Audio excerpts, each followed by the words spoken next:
Uitându-mă la Avram, învăț ceva despre mine. Motivul pentru care mulți oameni onorabili, oameni la locul lor, oameni morali, oameni faini, motivul pentru care mulți oameni onorabili nu ajung oameni exemplari și utili este teama de singularitate. Noi nu vrem să fim altfel. Noi nu vrem să riscăm. Ne e frică să ne desprindem de ai noștri sau de contextul nostru confortabil, să ne desprindem de cunoscut, de rude, de prieteni, de tradiții, poate chiar de păcate. Noi nu vrem să riscăm. Riscul unei călătorii cu Dumnezeu, o călătorie care să-ți taie răsuflarea, este inacceptabil pentru noi. Dumnezeu ne vorbește, ne cheamă, dar noi închidem ochii, întoarcem capul și inima, spunem, nu vin.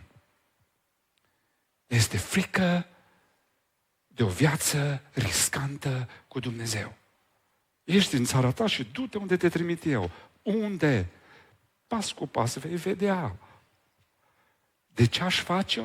Doar încrederea în Dumnezeu te poate împinge înainte.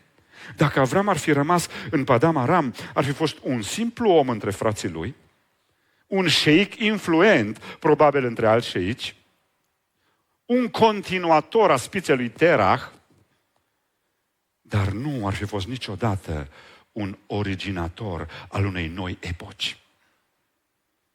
Motivul pentru care foarte mulți dintre noi, oameni onorabili de altfel, ne ajungem și exemplari, utili, este teama de singularitate, frica de a intra într-o călătorie riscantă cu Dumnezeu.